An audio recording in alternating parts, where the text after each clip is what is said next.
Hey everybody, I'm back with a new episode and a new segment, so we'll see how this one goes.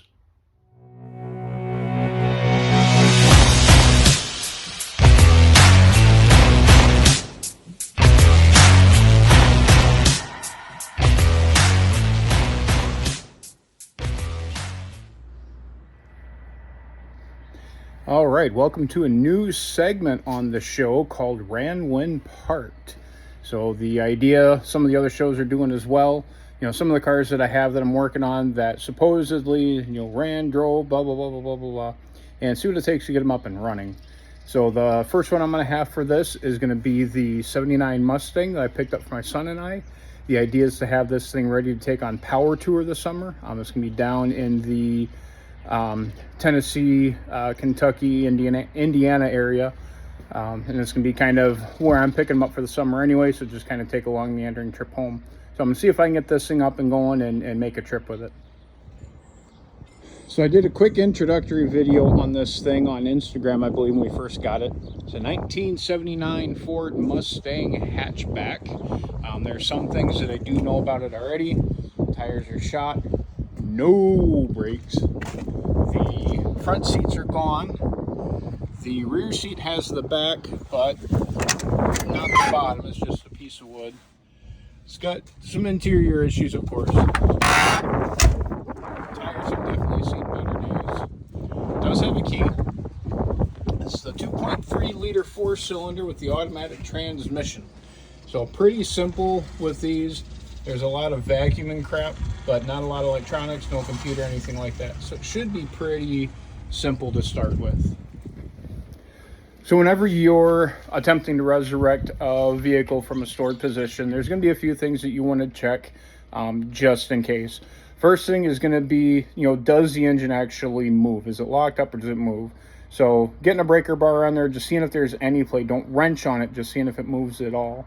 You want to check the fluids out, especially the transmission and the oil. See if the level is good, see if the viscosity is good. You make sure it's not all watery and wore out, because you want to have lubrication and everything. Then the next step would be to pull the spark plugs, throw a little bit of transmission fluid, Marvel Mystery Oil, something like that. So when you do attempt to start turning the engine over, that everything's not completely dry. In a perfect world, I'm not sure on the 2.3s, it's been a while since I've been in one of them. If you've got something that you can get in there and spin the oil pump, prime the oil pump first, would be great. Not always going to be an option, and we're going to do what we can. Again, the goal is to try and get this engine and transmission ready to use for that. The guy I got it from said it ran like 2 or 3 years ago, so ran when parked. We'll see what we can do. All right, so starting out, I'm going to do a brief visual, make sure everything physically is here, it's not missing any major components, and then I'm going to do a brief check of the fluids. So I've already kind of given this a once over before I brought it here, so I know everything's in pretty decent shape. But we've got starter solenoid here. We do have the air cleaner is on. The carburetor looks complete. The belts are good. None of the hoses are cracked or anything of that nature. It's actually a factory air conditioning car, so we'll see if I can make that do anything down the road. Taking a look, it's got the factory DuraSpark ignition on it. You got the ignition coil here. Everything there looks like it's doing what it needs to do. I've had a few of these 2.3 liter Fords on some Rangers, and I had something else, I don't remember what it was. It's been years and years ago, so a couple of head injuries between here and there. But taking a look at the transmission, taking a look, I don't know if you can see, that one's actually hard to say the level without it being running, but there's fluid in here and it's red good color. So it has been changed, what would presume to be fairly recently. The engine oil, I'll have to mark that with a little brighter paint.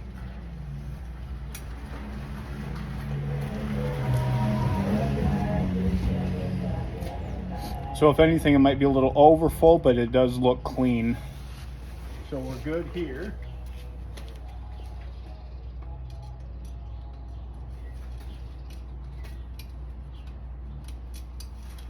I am not one to lick fluid to see anything. You know, there's definitely channels and mechanics and stuff that do that. That is a real thing.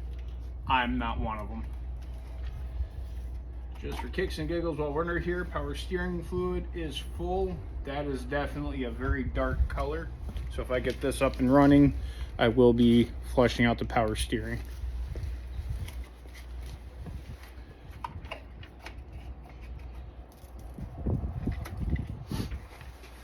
Then, a lot of times with the engine, especially a tiny little engine like the 2.3, a lot of times you can actually just grab the belt without actually having to get a breaker bar on it, just to see if there's any movement.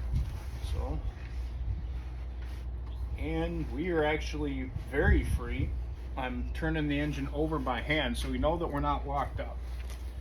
So the next thing we're going to look at is going to use the 4 cylinders. So we got 4 spark plugs right here.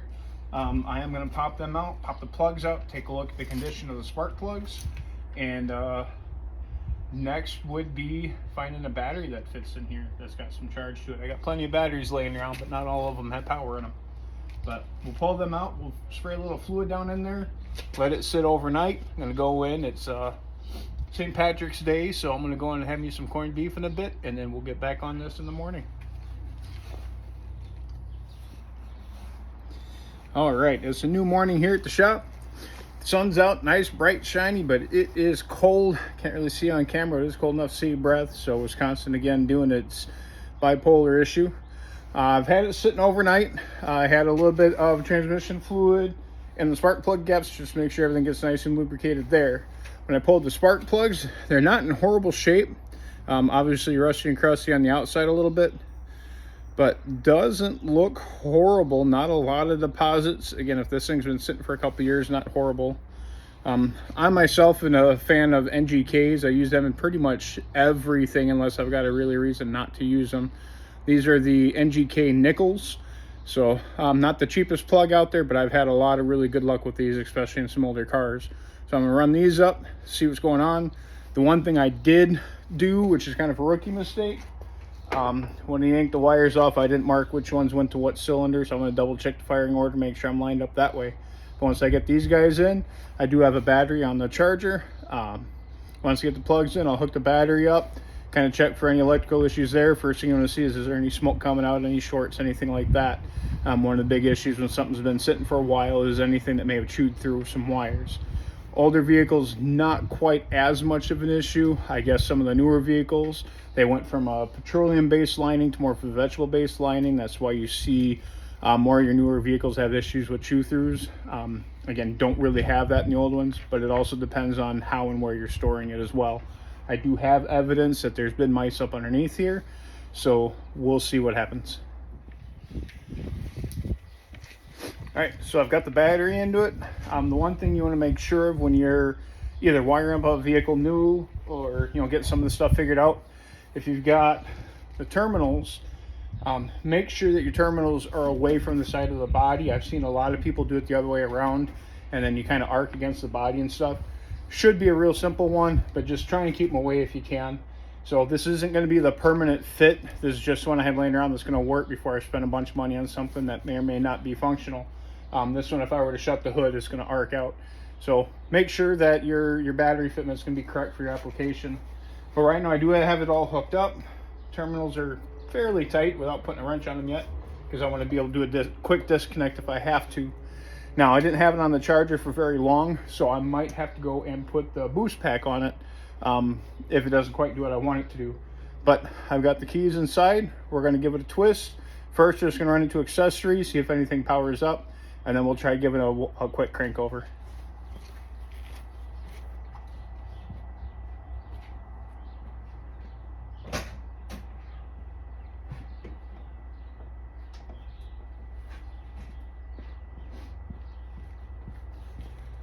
Keys are not inside.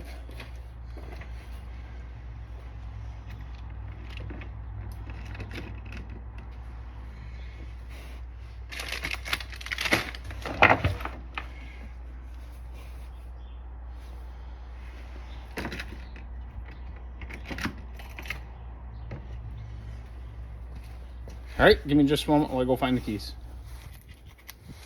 Now I've got the keys.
All right, so I had buzzers when I turned the key. You heard it tried to do something, so I'm going to get a little more charge on this battery and see if we can get something a little bit more in a minute. All right, well, I'm waiting for the battery to charge. I'm going to do a little bit of cleaning on the inside. So I got a bunch of the garbage out. I got this side with a base vacuum. It's got that old thick pile of carpet to it. Taking a look, most of the sound deadening material has kind of come flaked off, stuff like this. So eventually I will get in here, replace the carpet, and I'll get all this stuff new. I've got to get the other side done yet. The other issue I'm going to run into is I don't have a key to the hatch. So I don't know if I'm going to drill it out, if I can get kind of behind the hatch and see if I can, open it from the inside and go from there. But ultimately I am going to have to do something about the door locks and hatch lock, because those are the same. The key that I have only works the ignition. So taking a look, I did pop the fuel cap off. Nice, wonderful smell of varnish. So that's going to have it clean done. So I will eventually flush the fuel system. There's a towel in here, which I can only mean that this window leaks. So eventually I'll pop that out and reseal it. And these are things to do in the future once I know that the engine is going to run good enough for what I want it to do. A couple Xbox games up in there. So again, I do have a new set. I don't know if I said it or not, but I do have a set of seats that I picked up for it. So I'm going to finish cleaning up, and again, while I'm waiting for the battery to charge, I'm going to see about getting that, at least the one seat installed. Now, of course, nothing ever goes to plan, if you've ever watched my channel. Always some things that go a little bit wrong. These here are the seats that I picked up. Real good price for what they were. Supposedly came out of a Fox body. Cool. They're lightweight, sit in them, feel comfortable. They got the spot for the racing harness and all that. When I went to use the hardware to put them in, they do not line up at all with the Fox floor. So they're either universal mount or the guy lied to me, which never happens. But I have another backup plan, I guess. One of the things I've seen in some videos lately is people taking interiors from the one-step newer Mustang, the SN95s. And I do have the new Edge, which is technically still an SN95. That's pulling parts off for other projects and stuff.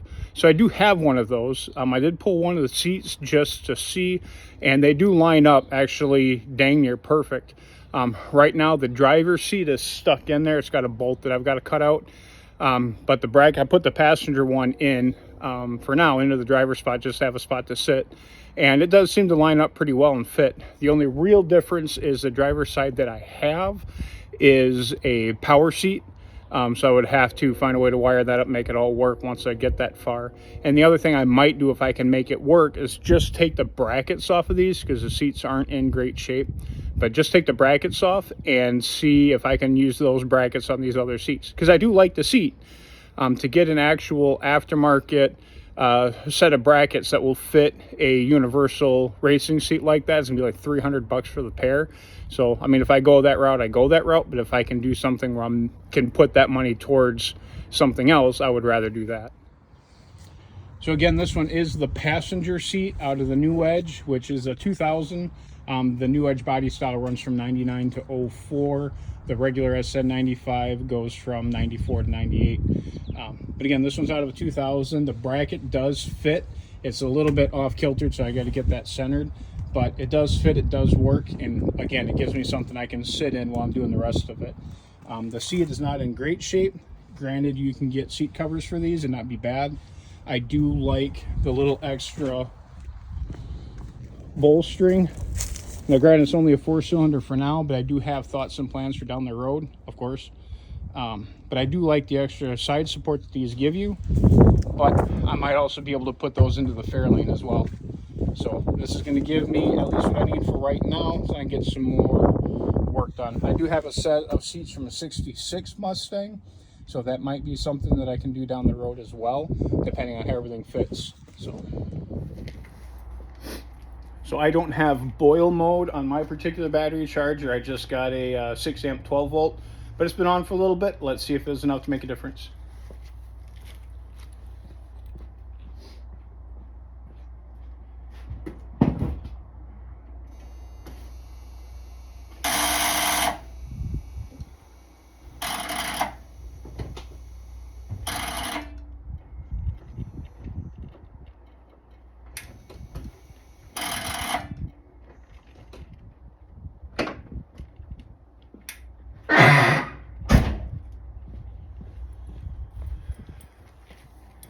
All right, looks like we need a little bit longer, and I need to oil that door for sure. All right, I've had the charger on for about an hour. I put the booster on just for a little bit extra, went inside, watched some TV, warmed up a little bit because it is still chilly out. Let's see what it does now.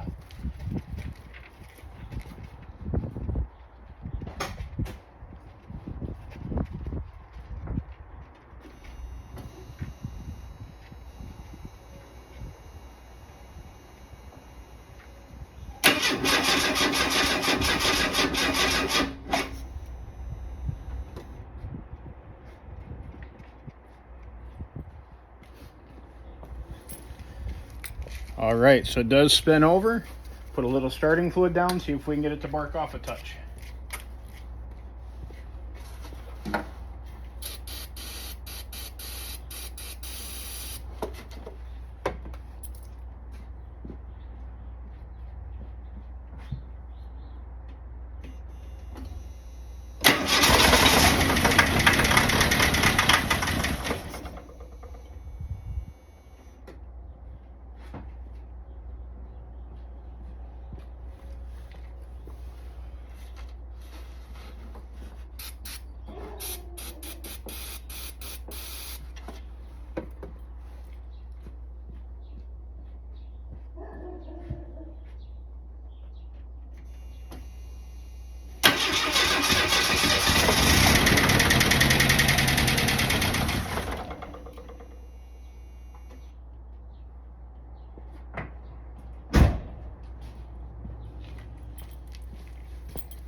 All right, we know that it runs. All the smoke, I don't know if you see it, that's going to be that transmission fluid burning up that I put in there.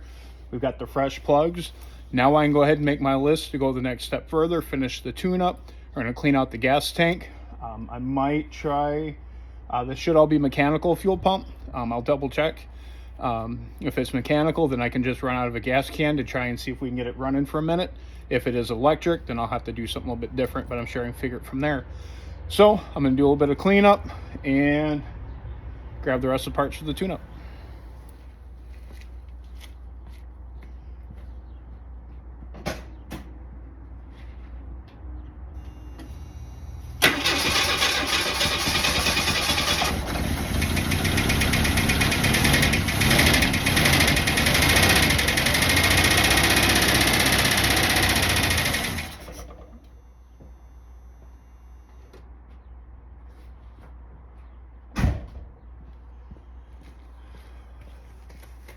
Yeah. All right, so with the first part taken care of, we know we have a running engine. The next thing is to see what I can do about the brakes. There's nothing, not even a hint of brakes. So first step, pop open the reservoir. I'm gonna bet that's dry. We're gonna fill it up, put some pressure on it, see if we can find an active leak. If there's not an actual active leak, then we start tearing apart the wheel cylinders, the front, calipers, things like that. And see, I'm assuming because of how long it's been sitting, all that is gonna have to be changed anyway. But while I'm waiting on parts for the tune-up's really a kind of a lost art on your newer vehicles, but air filter, fuel filter, transmission filter, change all the fluids out. Spark plugs have already done. Wires, cap, rotor. I think this one still has an old school breather filter, PCV valve. A lot of the stuff in newer vehicles don't really exist anymore, or they've got such long service lives. It's not, the standard tune-up doesn't really, like I said, doesn't really exist. So I've got some parts ordered for that. And then we're going to go ahead and dig into the brakes and see what I can find out there. All right, so I popped open the master reservoir. Let's see if I can get a good camera shot in there. Where are we at? There we go. And the front reservoir is completely out, and the back reservoir is dirty as all get out. So first thing I'm going to do is going to be suck out that dirty fluid. A couple different ways you can do it. A lot of times I'll go to, like, say, the dollar store and just get a cheap turkey baster. It'll suction it out. Also, these little caps you get on, like, gear lube bottles will fit on a soda bottle. Not great, but it will fit. Otherwise, like grab one here, the end of, like, a dish soap container will screw onto a soda bottle. And then you kind of use it the same way. So I am going to, let's flip my camera around. See if I can get in here and just kind of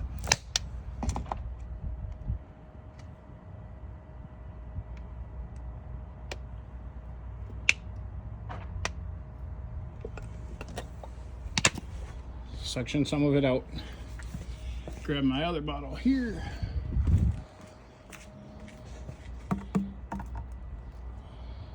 And then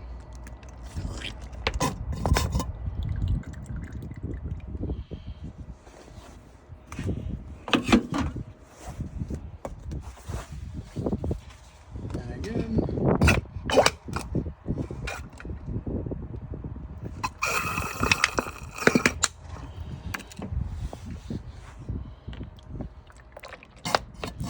So when you're flushing brakes, if you have the ability to do this, it's going to save you a lot of time trying to flush all the bad fluid through. You're starting with a fresh reservoir. And whatever it takes to get in there, you don't need big, expensive, fancy tools.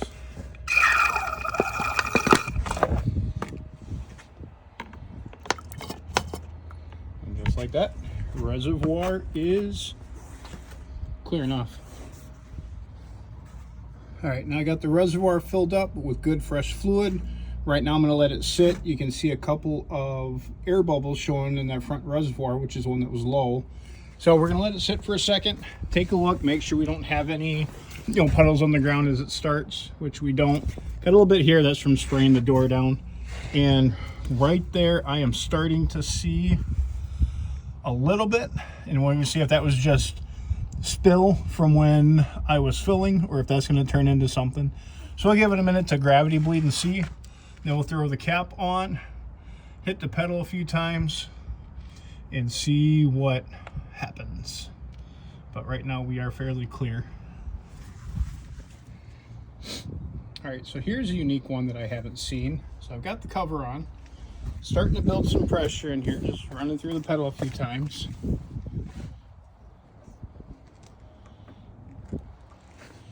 And take a look. And I've got nothing. But there's no pedal, doesn't really build up. And now I'm sitting here activating it by hand. And I hear some. I take a look, and apparently in this one, the rear brake line runs through the cabin. Good thing I didn't have a back seat here. I'm wondering if that might be why they took the seat out in the first place, even though, again, I don't have one to put back in it. That's where it's leaking from. So I'm going to see where I've got a good connection piece, something I can tie into. I'll replace that line and check it again. Most likely before I take this road trip, I'm gonna have to replace every brake line in this thing. Just, it's Wisconsin. I said before, Wisconsin likes to eat cars, but at least now I know where the issue is.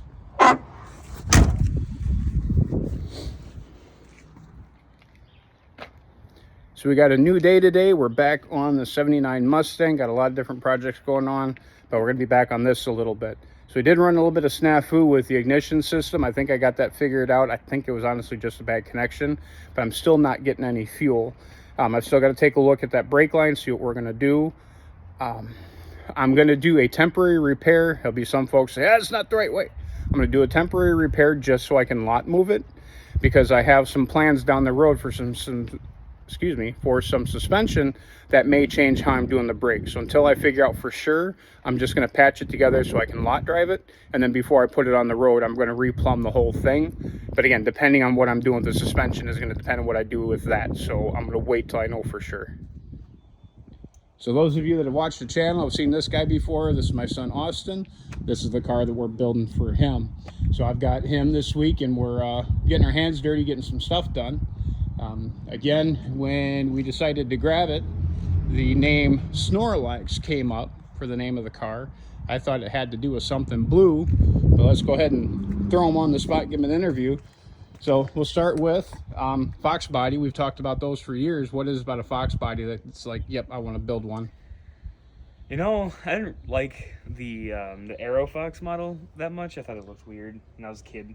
The Aero one is the one that's got a single plastic headlight that wraps around versus what they call the 4-eye. So many of you probably know that, but just in case, this is a 4-eye made from 1979 to I believe 1986, and then 87 to 93 had that Aero front end. You know, he would always fawn over it, and I was like, that's an ugly car. I always liked 4 headlights in the front, like with the Trans Am Firebird and the 69 Mustang, the all 4 headlights. I really like that style. Single headlight is good too, but I prefer this. There's also a big difference when it's your car, not just a dream car. I absolutely just did a bunch of research and just fell in love with it. I love the look. I like that it's a fastback, kind of, I guess. And yeah, I don't know. Kind of just, the more research I did, the more I fell in love with it. It's probably because it's my car, not just a dream out there. And we do have a build list of things that we'd like to add to it, like in a picture perfect dream. There's some stuff that I'm going to do to it just for safety and performance and things like that. There's a lot that he's going to want to do to it as far as cosmetic goes, you know, how to make it look. And then there's some things we'll meet in the middle on. I've got some ideas for drivetrain down the road. A lot of that's going to depend on finances, to be honest. As far as the name Snorlax, I'm assuming it has more to do than just the blue color. Yeah, I didn't even really know it was this blue. The pictures you sent me weren't that great, but... Note to self, get a better camera. There's a little plushie I got for my girlfriend, and so for my first gift to her is for Christmas. It was blue, like a light, like actually very similar to this blue. I think it's a little bit lighter, but it's the first thing I ever got her. And you know, I was looking at the model, like the picture model that I have for what I want it to look like, is very blue. And I'm like, that looks like Snorlax. And I'm on the phone with her at this time. I'm like, we should name the car Snorlax. And she liked the idea, and you know, it fits with the blue. You know, I have some ideas on how to implement it into more of the Snorlax personality, and yeah, that's how it became a thing. All right. So apparently it's a generational thing. I don't get to name my cars either. So again, I know in the video world it hasn't been too long, but a little bit of a recap. I did change the spark plugs for it. I do have a build list to kind of redo this. I just want to make sure the rest of the engine was good. I haven't been able to check the operation of the transmission because of the brake line, and that's where I found out that the brake line in this one actually runs through the car and is split right there. So what I'm going to do is track where that brake line goes, find a good spot I can tie into it, put a repair piece into it, again, just so I can lot drive it, and then we'll double check, make sure the engine is okay. Since I've been running a little bit here and there, the knock has dissipated. I have not done an oil change yet. That is on the list as well. The transmission looks to be good. It does roll pretty easy. So from here, duck, goose, squirrel. So from here, again, I'm going to get pushed back over by my shop. I've got to be able to get in and out of this one. Peekaboo to that guy. We're going to see what's going on with the fuel. I'm going to disconnect the input hose of the fuel pump, which you can't see from top side, but it's pretty easy to get below. And I'm going to run that into a fuel container. And we're going to see, am I having an issue with the fuel pump not drawing fuel, or am I having an issue with some blockage? The other thing that we're going to take a look at, credit where it's due. I don't know why I didn't think of this, but the wife said something about it. It does have an inline fuel filter right here. We are going to pop that off and double check, see if that's blocked for any reason whatsoever. So credit where it's due. Good job, Kat. All right, so we spent a few minutes cleaning or taking a look around. Did find a big old nest inside the fan shroud, so that was fun when it started spinning and blowing everywhere. Let's get up underneath.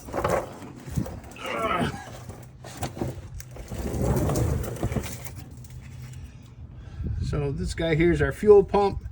We've got our, let me get stuff out of here. So there's the fuel inlet, there's a fuel output and the vent. So I've got that down into a tank here. I did blow on this and I am getting stuff all the way back to the fuel tank, so it is blowing through. The vent itself might be a little bit clogged. We'll get there when we need to. So right now I am going to go ahead and change the fuel pump. I've got one common. I already had it on order, so I just had to verify a fuel pump. So we've already got that line off. We'd already taken the vent off, so I know that one's free. So I just need to be able to get that off. Couple bolts. The nice thing about Ford versus Chevy is this usually runs off of a camshaft lobe, so you don't have to worry about the drive shaft push rod, which in the GMs can sometimes give you a nightmare getting everything lined up. So we'll go ahead and get this thing ripped apart, get the pump replaced, and see where we're at from there. All right, so we've got the fuel pump out. We've got the replacement here. Austin, let me come have you hold this for me, please. So this here, you see that pump? So this here, not getting really any kind of action. So here's the new one.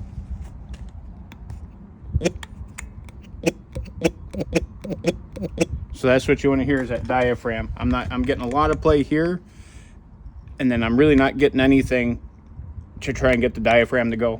May not be the only problem, but the fuel pump is definitely a problem. So we're going to go ahead and get that replaced and then keep going with our diagnostic with fuel. Got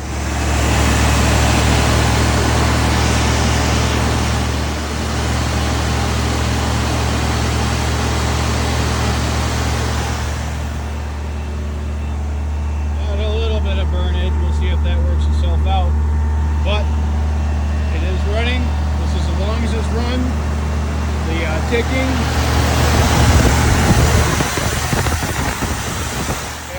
away.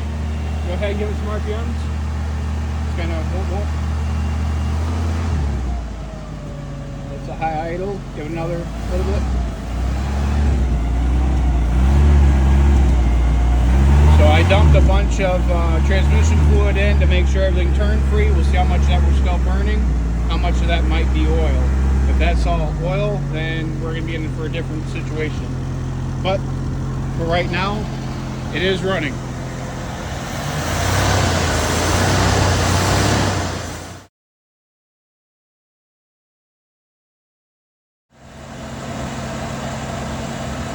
She's a Smoky Joe, but she's running.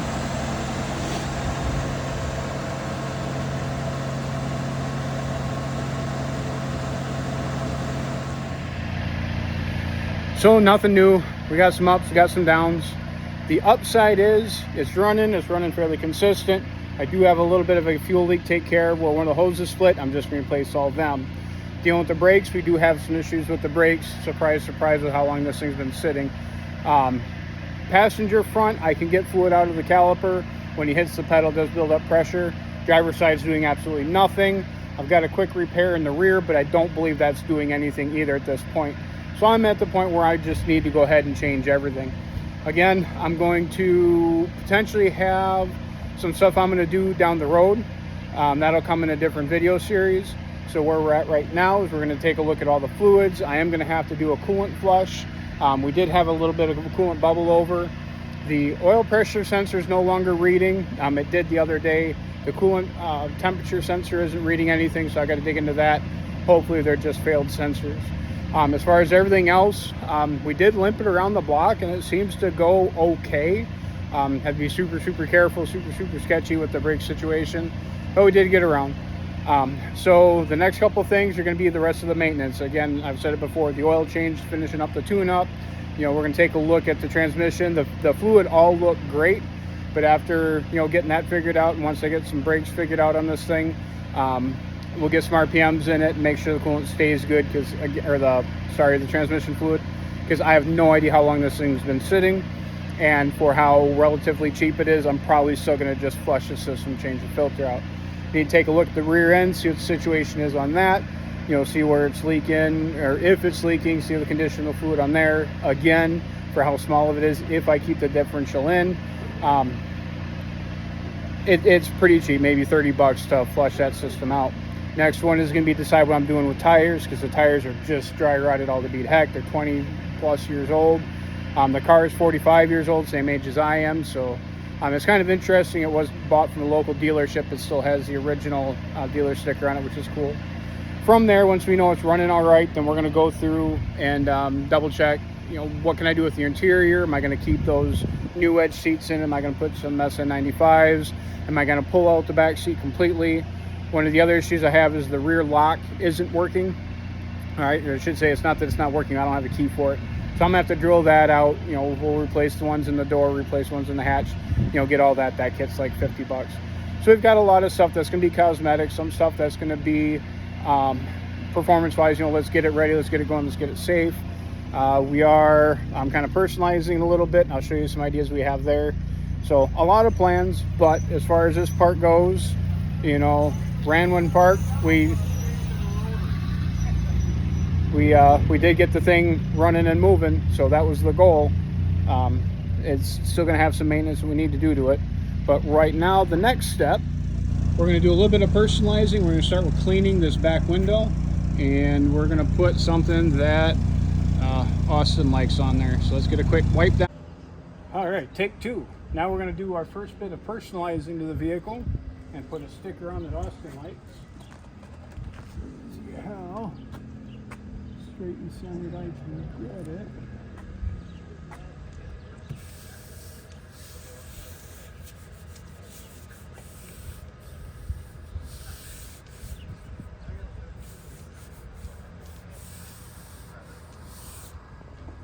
Alrighty, my handy dandy squeegee.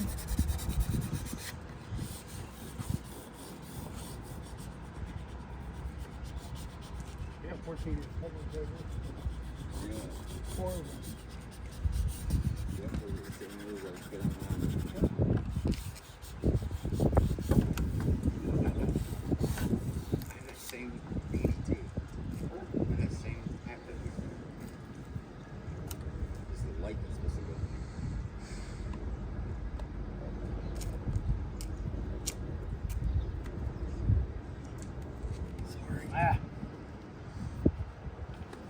Everybody wants to be a movie star these days.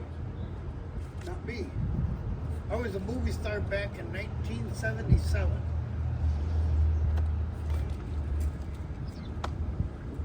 Real stories of the Highway Patrol.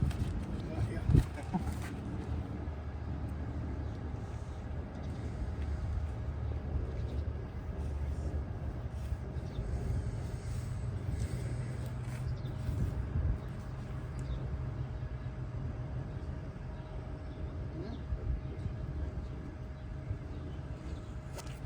There you go. Cleanest part of the whole car.